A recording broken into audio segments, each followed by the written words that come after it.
very good morning to all the students of class 12 commerce. Now we are started a new lesson number 2,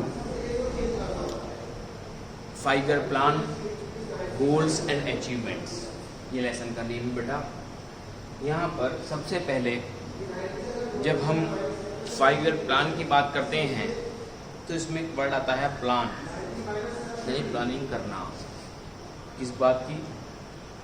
गोल की, achievements की और economy की। तो यहाँ पर हम सबसे पहले इस लेसन के अंदर एक टॉपिक डिस्कस करते हैं, इकोनॉमिक प्लानिंग।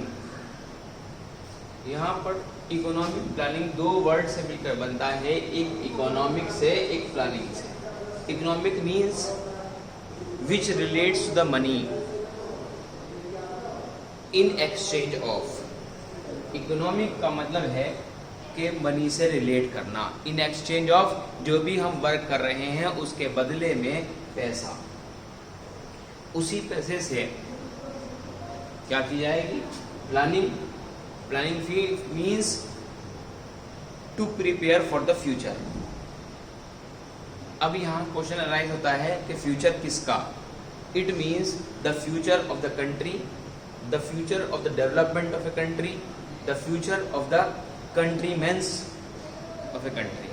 यहाँ पर जो फ्यूचर डिस्कस किया जाएगा वो कंट्री के डेवलपमेंट का, कंट्री के सिटीजन्स के डेवलपमेंट का, ये आपका फ्यूचर डिस्कस किया जाएगा और उसी में इसी को हम इकोनॉमिक प्लानिंग कहेंगे। यानी कि कंट्री के पास जितनी रिसोर्सेज अवेलेबल हैं उन अवेलेबल रिसोर्सेज को डिफरेंट एक्टिविटीज़ के थ्रू अपने कंट्री के को प्रायोरिटी देते हुए, अपनी कंट्री को प्रेफरेंस देते हुए उन एक्टिविटीज़ को करना, उनको सही तरीके से यूटिलाइज करना, ये इकोनॉमिक प्लानिंग कहलाता है। मैंने आपको यहाँ इस इकोनॉमिक प्लानिंग की डेफिनेशन भी डिस्कस की है। It means economic planning means utilization of country's resources। यहाँ पर आपके सामने एक वर्ड आया country's resources।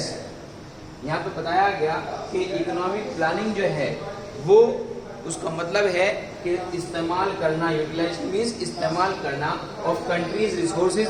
कंट्री के पास जितनी भी रिसोर्सेज हैं उनको इन डिफरेंट डेवलपमेंट एक्टिविटीज, अलग अलग डेवलपमेंट एक्टिविटीज के अंदर in accordance with the national priorities, और किसको इम्पोर्टेंस देते हुए? अपने कंट्री को इम्पोर्टेंस देते हुए। यानी कि जितनी भी रिसोर्सेज कंट्री के पास अवेलेबल हैं उन रिसोर्सेज को सही तरीके से यूटिलाइज करने की प्रायोरिटी देना अपने नेशनल इंटरेस्ट पर, उसे हम इकोनॉमिक प्लानिंग कहते हैं। अब बात ये अराइज होती है कि इकोनॉमिक प्लानिंग की ज़रूरत क्यों है? Why the economic planning needs in the development of a country. यहाँ पर अब हम ये बात करते हैं कि जनरल सेंस में अगर देखा जाए तो इकोनॉमिक प्लानिंग की ज़रूरत कंट्री के डेवलपमेंट के अंदर की जाती है, कंट्री के इंफ्रास्ट्रक्चर को पूरा करने के लिए की जाती है। तो यहाँ पर जब हम इकोनॉमिक प्लानिंग की ज़रूरत की बात करते हैं तो हम पास्ट टाइम से डिस्कस करते हैं कि जब इंडिया जो था वो under the rule of the Britishers था, तो ब्रिटिशर्स ने इंडिया की इकोनॉमी को बिल्कुल बैकवर्ड कर दिया। तो यहाँ पर और उसी इकोनॉमी का बैकवर्ड होना जो है कंट्री के डेवलपमेंट में एक हिंड्रेंस पैदा करना था और उनका एम भी यही था। तो britishers gave a backward and stagnant economy to a nation.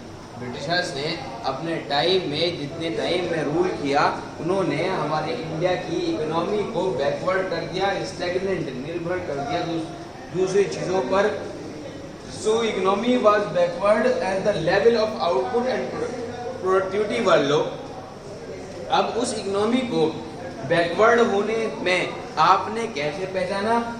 पहचानने के लिए दो चीज़ें दी गई हैं, level of output and the productivity were low, दोनों चीजें जो हैं यानी कि आउटपुट का लेवल, प्रोडक्शन का लेवल जो है वो भी मिनिमाइज्ड हो गया, लो हो गया, एंड प्रोडक्टिविटी और टोटल जो प्रोडक्शन था उसकी वो भी प्रोडक्टिविटी लो हो गई। It was stagnant. और यहीं तक नहीं बल्कि इसी लेवल ऑफ आउटपुट ने, इसी प्रोडक्टिविटी के लो होने ने क्या किया कि जो जीडीपी हमारी ग्रोथ थी वो उसको भी लो कर दिया, क्योंकि जीडीपी हमेशा प्रोडक्शन पर डिपेंड करती है, प्रोडक्टिविटी पर डिपेंड करती है। जब प्रोडक्टिविटी और प्रोडक्शन लो हो जाएगा तो समझ लीजिए ऑटोमेटिकली आपकी जीडीपी जो है उसकी ग्रोथ परसेंटेज भी लो हो जाएगी। Such an economy could not be left the market forces of demand and supply to trace the path of growth and development. यहाँ पर ये बताया गया कि जब प्रोडक्टिविटी लो हो गई तो उसका डायरेक्ट जो असर है वो जीडीपी पर पड़ा और जीडीपी भी लो हो गई। उसके साथ साथ क्या हुआ कि economy could not be left the market forces. अब इकोनॉमी के अंदर, हमारी अर्थव्यवस्था के अंदर इतनी ताकत नहीं रही कि वो मार्केट के अंदर दो फोर्सेस होती हैं, एक demand of the product and supply of the product, कि वो न तो मैन्युफैक्चरर को इस बात के लिए प्रेशर डाल सकती कि आप सप्लाई ज़्यादा करिए, और ना ही वो मार्केट के अंदर कस्टमर्स पर इस तरह से प्रेशर डाल सकती कि आप प्रोडक्ट की डिमांड को राइज करिए।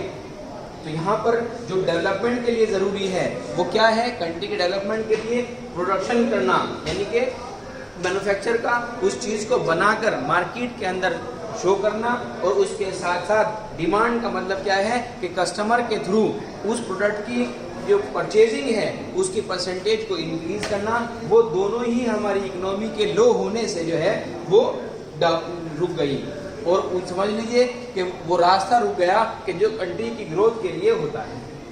It need a big push.